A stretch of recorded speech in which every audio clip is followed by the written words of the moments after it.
আমরা তো অনেক শুনছি 15 কোটি 10 কোটি এইসব, এটা হচ্ছে রিয়েল যেটা আপনাদের আমরা আজকে প্রিন্টেড কপি দিয়ে দিব।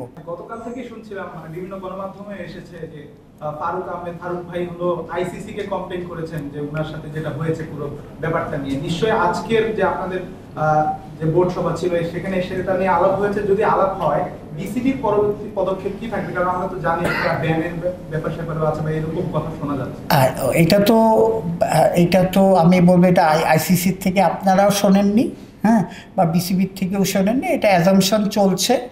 এখন আইসিসির থেকে এখন পর্যন্ত আমরা কিছু পাইনি। অনেক টিমের টাকা পেন্ডিং আছে দেওয়া। হ্যাঁ, নেক্সট বিপিএল কি আপনাদের প্ল্যানিংটা কি?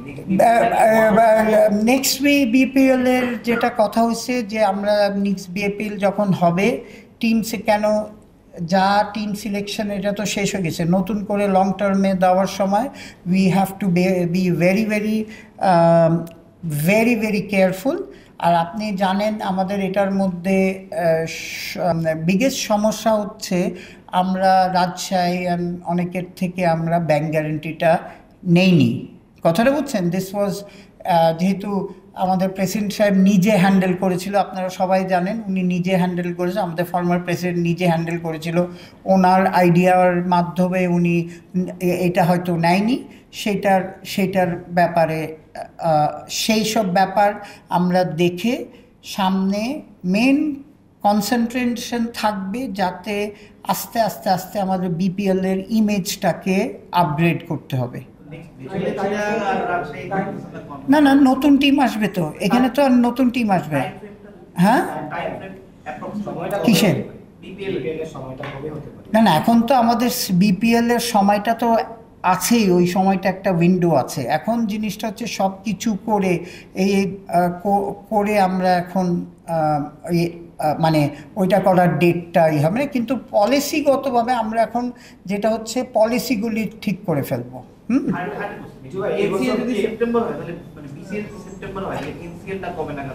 ওইখান থেকে স্টার্ট হয় ফার্স্ট বিসিএল ফার্স্ট টুর্নামেন্ট হবে এবং সেকেন্ড বিসিএল আবার আমরা নেক্সট ইয়ারে চলবো।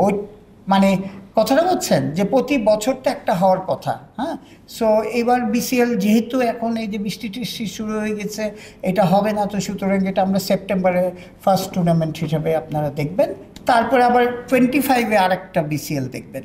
হ্যাঁ, বলো দিচ্ছি। যেটা বললেন যে আপনারা যদি স্পন্সর ফ্র্যাঞ্চাইজি ফি বাবদ যেটা 20 কোটি টাকা এক্সপেক্ট করতেছেন যেটা পাওয়ার কথা, তাহলে বলছেন যে 75 লাখ টাকা নেট প্রফিট থাকবে। জি, যদি পান। হ্যাঁ, তার মানে কি বিপিএল একটা অলাভজনক টুর্নামেন্ট হিসেবে এই বছর ছিল? যদি যদি যদি যদি সবার থেকে টাকা না পাই, হ্যাঁ, তাহলে ডেফিনেটলি অলাভজনক ছিল। যদি টাকা না পাই, হ্যাঁ, আমি আবার রিপিট করছি, যদি ওই টাকাটা ডিউ আছে, ওই টাকাটা এখন আমরা চাবো। হ্যাঁ, এই টাকা পাওয়ার পরে আমরা তখন মানে হিসাবটা হচ্ছে যে সব পেলে আমরা 75 লাখ টাকা প্রফিট থাকবে। আমি প্রেসিডেন্টের কথা ধরে যদি বলি, উনি বারবার একটা কথা বলছেন টিকেট সেলিং এর ব্যাপার বলছিলেন যে অনেক টাকা উনি রেভিনিউ আর্ন করতে পারছে। বাট ওভারঅল যদি দেখি একটা টুর্নামেন্ট থেকে যদি আপনাদের 75 লাখ টাকা নেট লাভ হয়, তারপরও উইথ সবকিছু ডিউ আপনার ক্লিয়ার হওয়ার পর বা ডিউ গুলো পাওয়ার পর, তাহলে এই টুর্নামেন্টের আসলে বিসিবির লাভটা কি হয় এই টুর্নামেন্টে? সেটা তো আপনার আগের প্রেসিডেন্টকে বলতে হবে। হ্যাঁ, সেটা আমি কমেন্ট করতে পারবো না, কিন্তু কথাটা হচ্ছে যে এইটা হচ্ছে রিয়েলিস্টিক। আমরা তো অনেক শুনছি 15 কোটি 10 কোটি এইসব, এটা হচ্ছে রিয়েল যেটা আপনাদের আমরা আজকে প্রিন্টেড কপি দিয়ে দিব। হ্যাঁ, যাতে আপনারা এটা ক্লিয়ার। এখন থেকে আমরা যেটা ডিসাইড করি, প্রেসিডেন্ট দিয়েছে এসব, we have to be very very clear with মানে সবার কাছে। হ্যাঁ, দাঁড়াও, যেটা হলো যে যদিও এটা প্রথম মিটিং ছিল, বর্ধিত মিটিং গতকালকে মিটিং, কিন্তু ইলেকশনের ব্যাপারে কোনো আলাপ হয়েছে না? না না, ইলেকশনের ব্যাপারে কোনো আলাপ হয়নি। কে আসো বলো, একজন করে। আমি এদিক শেষ করে নিয়ে এসে তারপর দিচ্ছি, বলো। আজকে মানে অনেক হিসাব দিলেন বিপিএল এর আয় ব্যয়, ইনফ্যাক্ট আগামী মৌসুমে কিভাবে করলে কত লাভ হবে সেটাও বললেন। কিন্তু অতীতে আমরা দেখেছি যে টাইটেল স্পন্সরশিপের মানি কত সেটা আমরা কখনো জানতে পারিনি, জিজ্ঞাসা করলে সেটা বলা হয়। এতদিন এটা বলা হয়, তো আপনি তো অনেকদিন ধরে বাংলাদেশ ক্রিকেটের সাথে আছেন, বোর্ডে আছেন, কয়েকটা যে শুভ যেটা বললো যে কয়েকজন প্রেসিডেন্টের সাথে কাজ করবেন, এইটা এতদিন কেন হয়? মানে এখন হচ্ছে এটা এখন কথাটা হচ্ছে যে এক একজন এক এক কমিটি বলেন, এক এক প্রেসিডেন্টের বলেন, এক এক রকম স্ট্র্যাটেজি থাকতে পারে। আমি তো এটার আপনাকে আনসার করতে পারবো না। কারেন্ট প্রেসিডেন্টের ইচ্ছা যে উনি যেইভাবে দেখে এসছে আইসিসিতে, এরকম দের ইজ নাথিং হাইডিং, এখানে হাইড করার কিছু নাই। সো সেই জন্য আমাদের জানেন যে আমাদের সবচেয়ে বড় উইকনেস ছিল গত 20 বছর হয়তো একটা এত বড় অর্গানাইজেশনের সিএফও ছিল না। এটা একটা মাস্ট জিনিস। তারপরে দেখেন যে এইচআর কনসালটেন্ট দিচ্ছি, মানে কি কোথায় কি রাইট জায়গায় রাইট লোক রাখা খুবই জরুরি। এইসব সব এসএস প্রফেশনাল পিপল দিয়ে করিয়ে তারপর আমরা আগাবো। তার মানে এতদিন এই ব্যাপারগুলো বোঝার মতো কেউ ছিল না বিসিবিতে, যে এই দুইটা জিনিস খুব জরুরি। না হয়, আমি তো বললাম এক একজনের এক এক স্ট্র্যাটেজি। আমি তো আর প্রেসিডেন্ট ছিলাম না, আমি বলতে পারি না, কিন্তু এক একজনের এক এক স্ট্র্যাটেজি। আপনি যদি আমার ডিপার্টমেন্টের কথা বলেন, আমি আমার ডিপার্টমেন্টে কিন্তু অর্গানোগ্রাম করে টোরে এগুলি করে দিছি। আমি তো সবারটা বলতে পারবো না যে কি বলেন।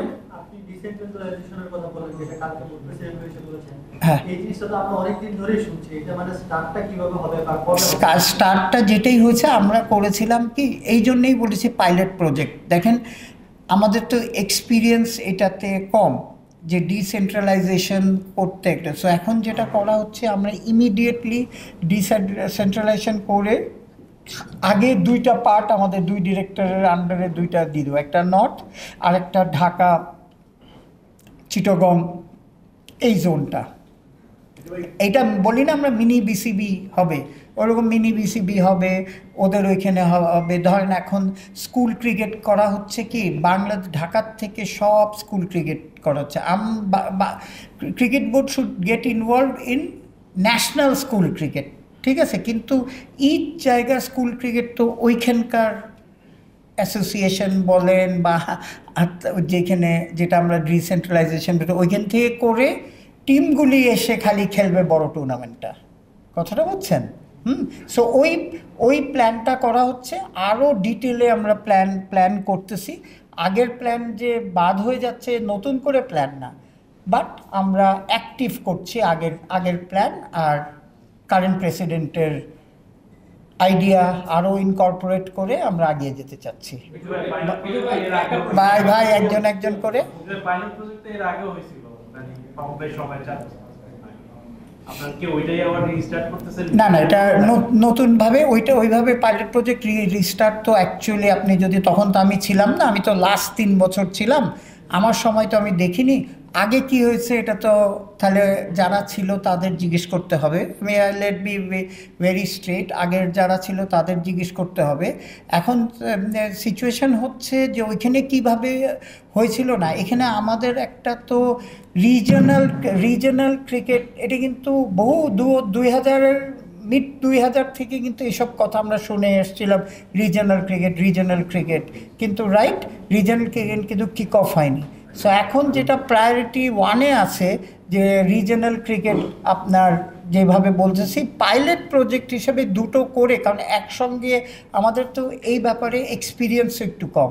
তো সুতরাং করার পরে এটার প্রো অ্যান্ড কনস দেখে আমরা করতে পারি কি অন্যগুলি হবে। জি হ্যাঁ, যেই ক্রিকেট অপস নিয়ে মানে আলোচনা হয়েছিল, কারণ বাংলাদেশ ক্রিকেটের যে মূল জায়গাটা ঠিক মাঠের ক্রিকেটটা বাংলাদেশ টিম হারতেছে, ক্রিকেট অপসের কোনো রিপোর্ট আপনারা চেয়েছেন কিনা তাদের ভাই আমাদের ক্রিকেট অপারেশন তো ওখানেই আছে।